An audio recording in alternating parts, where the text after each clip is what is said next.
കർത്താവിൻ്റെ പരിശുദ്ധമായ നാമത്തിന് നന്ദി നിറഞ്ഞ ഹൃദയത്തോടെ സ്തോത്രം ചെയ്യുന്നു. ശ്രേഷ്ഠന്മാരായ കർത്തൃദാസന്മാർ ഈ ശുശ്രൂഷയിൽ അനുഗ്രഹിക്കപ്പെട്ട ഗാനങ്ങൾ ആലപിച്ച് കർത്താവിനെ മഹത്വപ്പെടുത്തിക്കൊണ്ടിരുന്ന കയറ് മാനുവൽ മിഷൻ ചാനലിലൂടെ ഞങ്ങളെ ശ്രദ്ധിച്ചു കൊണ്ടിരിക്കുന്ന ഈ മഹനീയമേറിയ കൂട്ടായ്മയിൽ ഞങ്ങളോടൊപ്പം ലൈവിൽ പങ്കെടുത്തുകൊണ്ടിരിക്കുന്ന ബഹുമാന്യരും ശ്രേഷ്ഠരുമായ എല്ലാ ശ്രോതാക്കൾക്കും വേഗം വരുന്ന യേശുക്രിസ്തുവിൻ്റെ മാധുര്യമുള്ള നാമത്തിൽ സ്നേഹ വന്ദനം. ഈ അനുഗ്രഹിക്കപ്പെട്ട നല്ല നിമിഷങ്ങളിൽ തുടർന്നുള്ള ചില നിമിഷങ്ങൾ ദൈവവചന കേൾവിക്കായി സമയത്തെ വേർതിരിക്കുകയാണ്. രാത്രിയിലെ തിരുവചന ധ്യാനത്തിനായിട്ട് ലൂക്കോസ് എഴുതിയ സുവിശേഷം 5-ാം അധ്യായം 8-11 2 വേദഭാഗം നിങ്ങളെ ഓർപ്പിക്കുവാൻ കർത്താവിൽ ശരണപ്പെടുകയാണ്. ലൂക്കോസ് എഴുതിയ സുവിശേഷം 5-ാം അധ്യായം 8-ാം വാക്യം. വാക്യം ഇങ്ങനെയാണ്.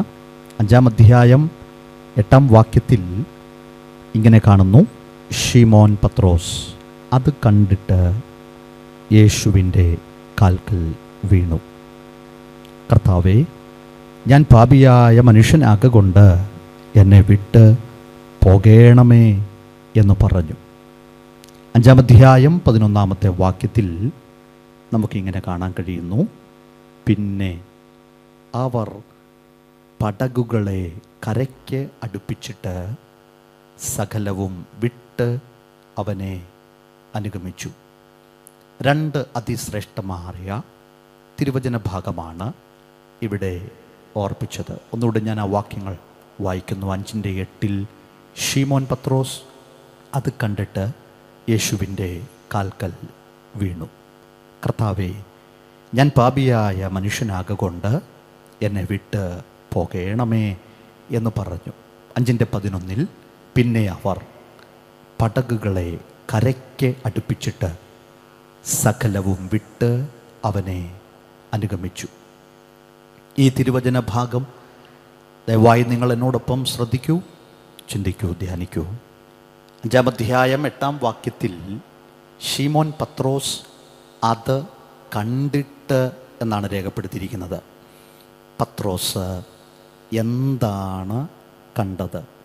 പത്രോസ് എന്താണ് കണ്ടത്?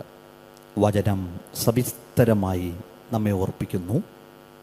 പത്രോസ് കണ്ടത് അത്ഭുതമാണ്. പത്രോസ് കണ്ടത് സമ്പത്താണ്.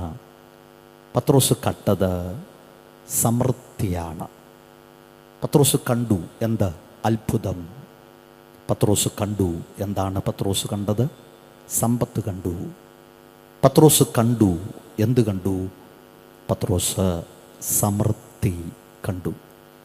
എന്നിട്ട് പത്രോസ് എന്ത് ചെയ്തു എന്ന് അടുത്ത തിരുവചന ഭാഗത്ത് കാണാൻ കഴിയുന്നുണ്ട്. ശിമോൻ പത്രോസ് 5-ാം അധ്യായം 8-ാം വാക്യം. ശിമോൻ പത്രോസ് അത് കണ്ടിട്ട് യേശുവിൻ്റെ കാൽക്കൽ വീണു. ശിമോൻ പത്രോസ് അത്ഭുതം കണ്ടിട്ട്, പത്രോസ് സമ്പത്ത് കണ്ടിട്ട്, പത്രോസ് സമൃദ്ധി കണ്ടിട്ട് എന്ത് ചെയ്തു? യേശുവിൻ്റെ കാൽക്കൽ വീണു. എന്നിട്ട് എന്താണ് പത്രോസ് അവിടെ ഏറ്റു പറഞ്ഞത്? 5-ാം അധ്യായം 8-ാം വാക്യത്തിൽ തന്നെ അതിൻ്റെ ഉത്തരവുണ്ട്. യേശുവിൻ്റെ കാൽക്കൽ വീണ പത്രോസ് എന്ത് ഏറ്റുപറഞ്ഞു? പത്രോസ് പറഞ്ഞത്, ഞാൻ പാപിയായ ഒരു മനുഷ്യൻ. കഴിഞ്ഞ ഒരു രാത്രി മുഴുവൻ വളരെ കഠിനാധ്വാനം ചെയ്ത മനുഷ്യനാണ് പത്രോസ്.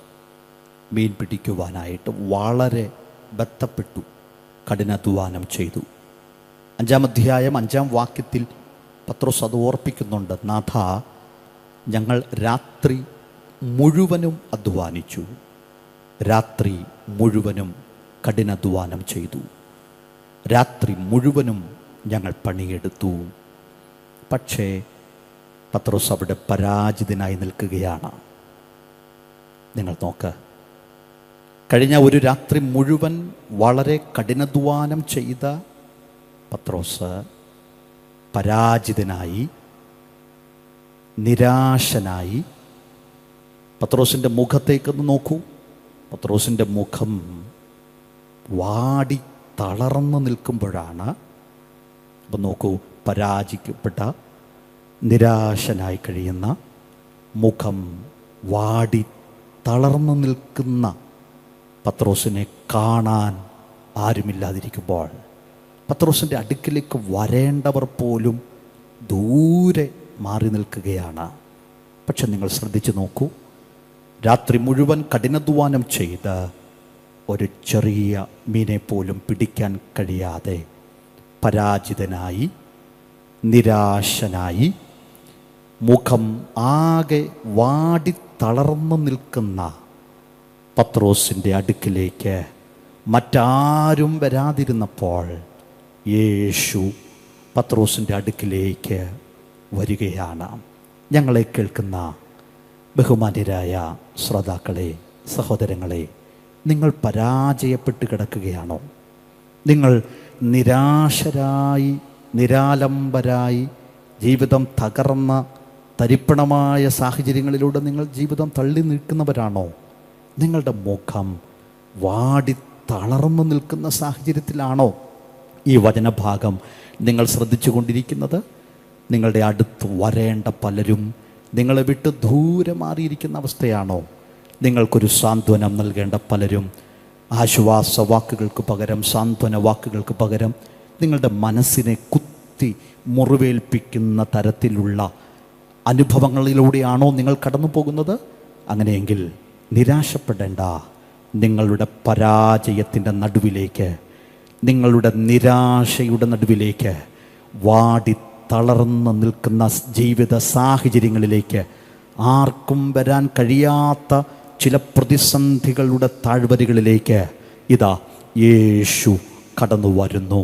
എവിടെ നിങ്ങൾ പരാജയപ്പെട്ടോ അവിടെ നിങ്ങളെ തേടി ഒരുവൻ വരുന്നുണ്ട്.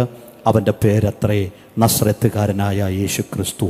എവിടെ നിങ്ങൾ നിരാശരായി ജീവിതം തള്ളി നീക്കുന്നുണ്ടോ, നിങ്ങളുടെ നിരാശകളെ മാറ്റാൻ, നിങ്ങളുടെ നിരാശകളെ അറിഞ്ഞ് നിങ്ങളെ സാന്ത്വനിപ്പിക്കുവാൻ, നിങ്ങളുടെ മുഖത്തെ ആ വാട്ടം മാറ്റി സന്തോഷം നൽകാൻ യേശു നിങ്ങളുടെ അടുക്കൽ വരുന്ന ദൈവമാണ്. ആരെല്ലാം നിങ്ങളെ അകറ്റിക്കളഞ്ഞാലും, ആരെല്ലാം നിങ്ങളെ തള്ളി മാറ്റിയാലും, ആരെല്ലാം നിങ്ങളെ ഉപേക്ഷിച്ചാലും ചേർത്ത് പിടിക്കേണ്ടവർ കുത്തുവാക്ക് പറഞ്ഞ് നിങ്ങളെ ഉപേക്ഷിക്കേണ്ട ഒരു സാഹചര്യം വന്നാലും, ഞങ്ങളെ കേൾക്കുന്ന ബഹുമാന്യരായ ശ്രോതാക്കളെ, സഹോദരങ്ങളെ, നിങ്ങളുടെ അടുക്കിലേക്ക് യേശു വരുന്ന ദൈവമാണ്. നിങ്ങളുടെ പരാജയത്തിൻ്റെ നടുവിലേക്ക്, നിങ്ങളുടെ നിരാശയുടെ നടുവിലേക്ക്, നിങ്ങളുടെ തകർച്ചകളുടെ അനുഭവങ്ങളിലേക്ക്, വേദനാജനകമായ ജീവിത സാഹചര്യങ്ങളിലേക്ക് യേശു ഇറങ്ങി വരുന്ന ദൈവമാണ്.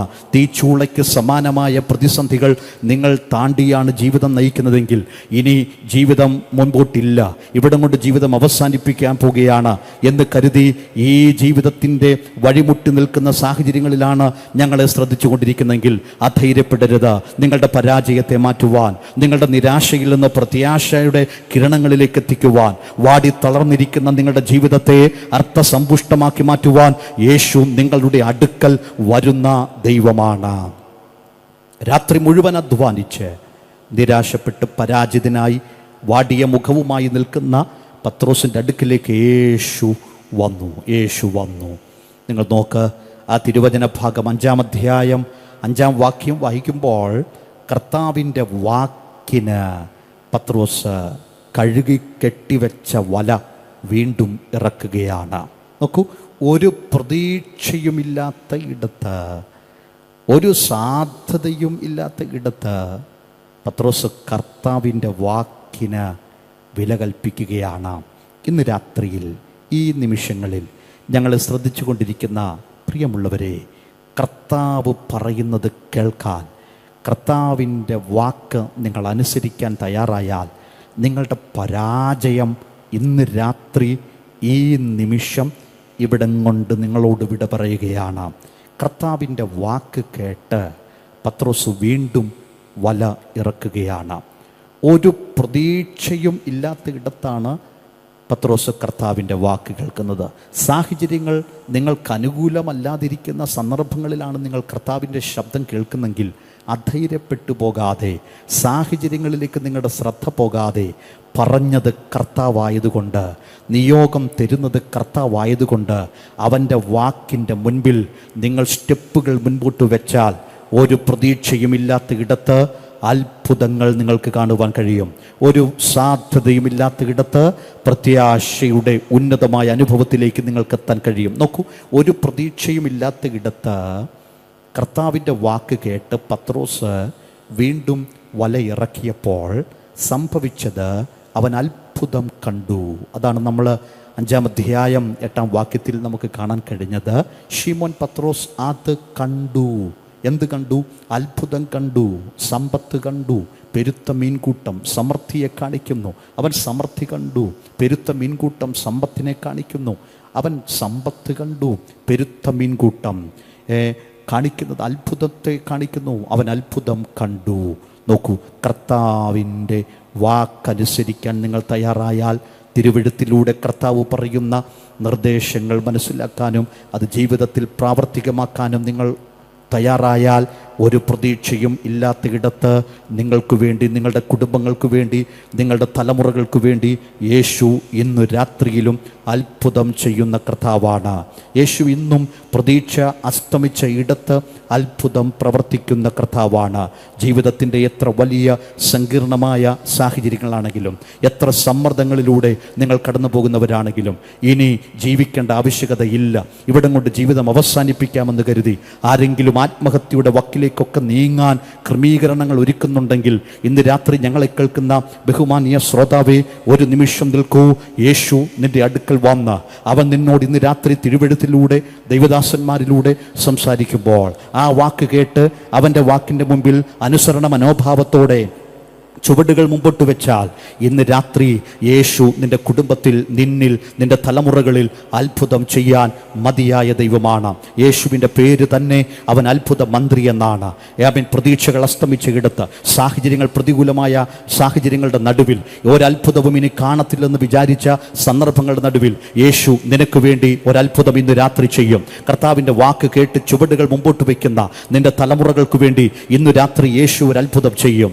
അതേ, കർത്താവിൻ്റെ വാക്ക് കേട്ട് അനുസരണ മനോഭാവത്തോടെ ചുവടുകൾ മുമ്പോട്ട് നീക്കുന്ന നിന്റെ വ്യക്തിപരമായ ജീവിതത്തിൽ ഓരോ നന്മയും കാണത്തില്ലെന്ന്, ഒരത്ഭുതവും കാണത്തില്ലെന്ന്, ഒരു സമ്പത്തും ഇനി ഉണ്ടാകത്തില്ലെന്ന്, ഇനി ഒരു ഉയർച്ച ഉണ്ടാകത്തില്ലെന്ന് ദുഷ്ടപിശാച് നിന്നെക്കുറിച്ച്, നിന്റെ കുടുംബത്തെക്കുറിച്ച്, നിന്റെ തലമുറകളെക്കുറിച്ച് വിധിയെഴുത്തുകൾ മാറ്റി ഉന്നതമായ അനുഗ്രഹത്തിലേക്ക്, അഭിവൃദ്ധിയിലേക്ക്, പുരോഗമനത്തിലേക്ക്, ജീവിതത്തിൽ അർത്ഥസമ്പുഷ്ടമായ അനുഭവത്തിലേക്ക് എത്തിക്കുവാൻ യേശു അത്ഭുതം പ്രവർത്തിക്കുന്ന കർത്താവാണ്. കർത്താവിൻ്റെ വാക്കിന് കഴുകിക്കെട്ടി ഒതുക്കി വച്ച വല പത്രോസ് വീണ്ടും ഇറക്കിയപ്പോൾ കണ്ടത് സാധാരണ കാഴ്ചയായിരുന്നില്ല, അത്ഭുതമായിരുന്നു കണ്ടത്. കർത്താവിൻ്റെ വാക്ക് കേട്ട് ചുവടുകൾ മുമ്പോട്ട് വെച്ചാൽ നീ ഒരു സാധാരണ കാഴ്ചയായിരിക്കത്തില്ല സഹോദരങ്ങളെ കാണുന്നത്. നീ കാണുന്നത് യേശു നിനക്ക് വേണ്ടി, നിൻ്റെ കുടുംബത്തിന് വേണ്ടി, നിൻ്റെ തലമുറയ്ക്ക് വേണ്ടി, നിൻ്റെ ആത്മീക ജീവിതത്തിന് വേണ്ടി ചെയ്യുന്ന അത്ഭുതമായിരിക്കും കാണുന്നത്. ഇത്ര അനുഗ്രഹിക്കപ്പെട്ട ഒരു സാഹചര്യത്തിൽ ഒഴിഞ്ഞ വല, ഒഴിഞ്ഞ പടക്, രാത്രി മുഴുവൻ അധ്വാനിച്ച ഒരു ചെറിയ മീനെ പോലും പിടിക്കാൻ കഴിയാത്ത നിസ്സഹായ അവസ്ഥ. ഈ സാഹചര്യങ്ങളുടെ മുമ്പിൽ ആയിരുന്ന പത്രോസ് കർത്താവിൻ്റെ വാക്ക് കേട്ട് അനുസരിക്കാൻ തയ്യാറായപ്പോൾ അത്ഭുതം കണ്ടു. ഇങ്ങനെ അത്ഭുതം കണ്ടു നിൽക്കുന്ന ശിമോൻ പത്രോസ് എന്താണ് ചെയ്തത് എന്ന് രേഖപ്പെടുത്തിയിട്ടുണ്ട്. 5-ാം അധ്യായം 8-ാം വാക്യത്തിൽ അത് രേഖപ്പെടുത്തുന്നു. ഇത്ര അനുഗ്രഹിക്കപ്പെട്ട സമയം എന്ന് പറഞ്ഞാൽ പെരുത്ത മീൻകൂട്ടം ലഭ്യമായ സമയം, അനുഗ്രഹം ലഭ്യമായ സമയം, സമ്പത്ത് ലഭ്യമായ സമയം, സമൃദ്ധി ലഭ്യമായ ആ അനുഗ്രഹിക്കപ്പെട്ട സമയത്ത് ശിമോൻ പത്രോസ് എന്ത് ചെയ്തു? സമൃദ്ധിയുടെയും സമ്പത്തിൻ്റെയും അനുഗ്രഹത്തിൻ്റെയും ചുവട്ടിൽ നിൽക്കുന്ന പത്രോസ് ചാടിത്തുള്ളി സന്തോഷിക്കുകയല്ല ചെയ്തത്. 5-ാം അധ്യായം 8-ാം വാക്യത്തിൽ രേഖപ്പെടുത്തുന്നു, അനുഗ്രഹം കണ്ട പത്രോസ്, അത്ഭുതം കണ്ട പത്രോസ്, സമ്പത്ത് കണ്ട പത്രോസ്, സമൃദ്ധി കണ്ട പത്രോസ് സന്തോഷിക്കുന്നതിന് പകരം കരയുകയാണ്. എവിടെയാണ് പത്രോസ് കരയുന്നത്? മീൻകൂട്ടത്തിൻ്റെ മുൻപിലല്ല.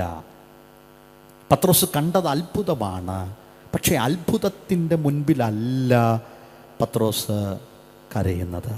പത്രോസ് കണ്ടത് സമൃദ്ധിയാണ്, പക്ഷേ പത്രോസ് കരയുന്നത് സമൃദ്ധിയുടെ മുൻപിലല്ല. പത്രോസ് കണ്ടത് സമ്പത്താണ്, പക്ഷേ പത്രോസ് കരയുന്നത് സമ്പത്തിൻ്റെ മുൻപിലല്ല. 5-ാം അധ്യായം 8-ാം വാക്യത്തിൽ വളരെ വ്യക്തമായി പരിശുദ്ധാത്മാവ് ഓർപ്പിക്കുന്നു, പത്രോസ് അത്ഭുതം കണ്ടു എങ്കിലും കരഞ്ഞത് അത്ഭുതത്തിൻ്റെ മുൻപിലല്ല, പ്രത്യുത യേശുവിൻ്റെ കാൽക്കലാണ്. പത്രോസ് യേശുവിൻ്റെ കാൽക്കൽ വീഴുകയാണ്. പത്രോസേ, യേശുവിൻ്റെ കാൽക്കൽ അല്ലായിരുന്നു നീ വീഴേണ്ടത്, അത്ഭുതത്തിൻ്റെ മുൻപിലല്ലേ നീ വീഴേണ്ടത്. കാരണം നീ കണ്ടത് അത്ഭുതമല്ലേ, നീ കണ്ടത് സമ്പത്തല്ലേ, നീ കണ്ടത് ഉപജീവന മാർഗമല്ലേ കണ്ടത്, നീ കണ്ടത് സമൃദ്ധിയല്ലേ. പക്ഷേ നീ എന്തുകൊണ്ട് യേശുവിൻ്റെ കാൽക്കൽ വീണു? എന്തുകൊണ്ട് യേശു കർത്താവിൻ്റെ കാൽക്കൽ വീണിട്ട് നീ കരയുന്നു? എന്തുകൊണ്ടാണ് കരയുന്നത്? സന്തോഷിക്കേണ്ട സമയത്ത്, ഉല്ലസിക്കേണ്ട സമയത്ത്, ഘോഷിക്കേണ്ട സമയത്ത്, കീർത്തനം പാടേണ്ട സമയത്ത് നീ എന്തുകൊണ്ട് കരയുന്നു?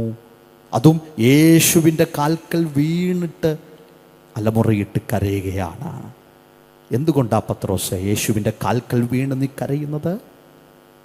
വിശുദ്ധ തിരുവെഴുത്ത് പഠിക്കുമ്പോൾ, ആ വേദഭാഗം സവിസ്തരമായി പഠിക്കുമ്പോൾ, ധ്യാനിക്കുമ്പോൾ മനസ്സിലാകുന്ന 2 കാര്യമുണ്ട്. 2 കാര്യങ്ങൾ പത്രോസിൻ്റെ മനസ്സിനെ വല്ലാതെ ബാധിച്ചു. 2 കാര്യങ്ങൾ പത്രോസിൻ്റെ മനസ്സിനെ വല്ലാതെ ബാധിച്ചു. നോക്കൂ, അത്ഭുതത്തിൻ്റെ മുമ്പിൽ സന്തോഷിക്കേണ്ടതിന് പകരം, അത്ഭുതത്തിൻ്റെ മുമ്പിൽ വീഴേണ്ടതിന് പകരം, സമൃദ്ധിയുടെയും സമ്പത്തിൻ്റെയും അനുഗ്രഹത്തിൻ്റെയും മുൻപിൽ വീണ് സന്തോഷിക്കേണ്ടതിന് പകരം, അത്ഭുതത്തിൻ്റെ മുമ്പിൽ വീഴാതെ, സമൃദ്ധിയുടെ മുമ്പിൽ വീഴാതെ, അനുഗ്രഹത്തിൻ്റെ മുമ്പിൽ വീഴാതെ, ഉയർച്ചയുടെ മുമ്പിൽ വീഴാതെ, യേശുവിൻ്റെ കാൽക്കൽ വീഴുകയും കരയുകയും ചെയ്യുവാൻ പത്രോസിനെ പ്രേരിപ്പിച്ച 2 കാര്യങ്ങൾ. 1, പത്രോസിൻ്റെ അയോഗ്യത. 2, യേശു കർത്താവിൻ്റെ യോഗ്യത. ഹല്ലേലൂയ. യേശു കർത്താവിൻ്റെ കാൽക്കൽ പത്രോസ് വീണ് കരയാൻ അവനെ പ്രേരിപ്പിച്ചത് 2 കാര്യങ്ങൾ പത്രോസിൻ്റെ ഹൃദയത്തെ വല്ലാതെ ബാധിച്ചു. അതിലൊന്ന് പത്രോസിൻ്റെ അയോഗ്യത. 5-ാം അധ്യായം 8-ാം വാക്യത്തിൽ അത് ഓർപ്പിക്കുന്നുണ്ട്. അവൻ്റെ അയോഗ്യത പത്രോസ് വെളിപ്പെടുത്തുന്നുണ്ട്. കർത്താവേ, ഞാൻ പാപിയായ ഒരു മനുഷ്യൻ. അപ്പോൾ പത്രോസിൻ്റെ അയോഗ്യത എന്ന് പറയാൻ എന്താ കാരണം? പാപമാണ്. നോക്കൂ, പാപിയായ മനുഷ്യൻ അനുഗ്രഹം കണ്ടു, അത്ഭുതം കണ്ടു, സമൃദ്ധി കണ്ടു, സമ്പത്ത് കണ്ടു, ഉയർച്ച കണ്ടു, പെരുത്ത മീൻകൂട്ടം കണ്ടു. ഈ കാഴ്ച കണ്ട പത്രോസ് യേശു കർത്താവിൻ്റെ കാൽക്കലേക്ക് വീണ് കരയുകയാണ്. സന്തോഷിക്കേണ്ടതിന് പകരം കരയുകയാണ്. അവനെ കരയുവാൻ, യേശുവിൻ്റെ കാൽക്കൽ അവൻ വീണ് കിടക്കുവാൻ കാരണം, 1, അവൻ അയോഗ്യനാണെന്ന് ബോധ്യപ്പെടുകയാണ്. കർത്താവേ, ഞാൻ പാപിയായ ഒരു മനുഷ്യനാണ്. പത്രോസിൻ്റെ അയോഗ്യത അവൻ്റെ മനസ്സിനെ വല്ലാതെ ബാധിച്ചു. 2, യേശു കർത്താവിൻ്റെ യോഗ്യതയാണ്. യേശു കർത്താവിൻ്റെ കാൽക്കൽ അത്ഭുതം കണ്ട പത്രോസ് അത്ഭുതത്തിൻ്റെ മുമ്പിൽ വീഴേണ്ടതിന് പകരം, അത്ഭുതത്തിൻ്റെ മുമ്പിൽ സന്തോഷിക്കേണ്ടതിന് പകരം, യേശു കർത്താവിൻ്റെ കാൽക്കൽ വീണ് കരയുന്ന പ്രകൃതത്തിൻ്റെ ഉടമയായി പത്രോസ് മാറുവാൻ കാരണം, അയോഗ്യനായ പത്രോസ് യോഗ്യനായ യേശു. ആ യേശുവിനെ മനസ്സിലാക്കിയത് കൊണ്ടാണ്. രണ്ട് കാര്യമാണെന്ന് ഞാൻ പറഞ്ഞു പത്രോസിൻ്റെ മനസ്സിനെ ബാധിച്ചത്. ഒന്ന്, അവൻ്റെ അയോഗ്യത, അത് പാപമാണ്. രണ്ട്, യേശു കർത്താവിൻ്റെ കാൽക്കൽ വീണ് കരയുവാൻ അവനെ പ്രേരിപ്പിച്ച രണ്ടാമത്തെ ഘടകം യേശു കർത്താവിൻ്റെ യോഗ്യതയാണ്. യേശു കർത്താവിൻ്റെ യോഗ്യതയാണ്. അവൻ കാൽക്കൽ വീണു എന്നാണ് കാണുന്നത്. കാൽക്കൽ വീണു, വേറെ എങ്ങും അവൻ വീഴാൻ പോകില്ല. യേശുവിൻ്റെ കാൽ ചുവട്ടിൽ അവൻ വീഴുകയാണ്. യേശു കർത്താവിൻ്റെ കാൽക്കൽ അവനെ വീഴ്ത്തിയത് ഒന്ന് അവൻ്റെ അയോഗ്യതയാണെങ്കിൽ രണ്ട് യേശു കർത്താവിൻ്റെ യോഗ്യതയാണ്. എന്താ യേശുവിൻ്റെ യോഗ്യത എന്ന് പറഞ്ഞാൽ?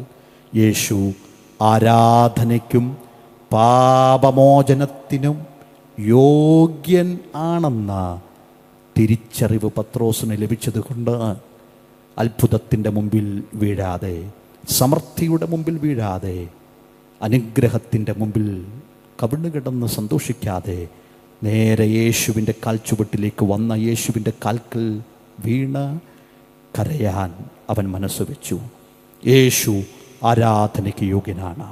യേശു പാപമോചകനാണ്. സ്നേഹിത, എത്ര കടും ചുവപ്പുള്ള പാപമാണ് നിങ്ങളെ അലട്ടുന്നതെങ്കിലും നേർച്ചകളും കാഴ്ചകളും നൊയമ്പുകളും തീർത്ഥാടനങ്ങളും സൽക്കർമ്മങ്ങളും നീതിപ്രവൃത്തികളും ചെയ്തു കൂട്ടിയിട്ടും പാപത്തിൽ നിന്ന് കരകയറുവാൻ നിങ്ങൾക്ക് കഴിയാതെ നിരാശപ്പെട്ട് നിരാലംബനായി നിസ്സഹായ അവസ്ഥയിൽ തുടരുന്ന ഒരു ജീവിതമാണ് ഞങ്ങളെ ശ്രദ്ധിച്ചു കൊണ്ടിരിക്കുന്നതെങ്കിൽ നിങ്ങളുടെ സർവ പാപത്തിനും, ജന്മനാലുള്ള പാപത്തിനും കർമ്മങ്ങളാലുള്ള പാപത്തിനും പൂർണ്ണ പരിഹാരം നൽകുവാൻ ഇന്ന് രാത്രി ഞങ്ങൾ ഉയർത്തുന്ന യേശു മതിയായ ദൈവമാണ്.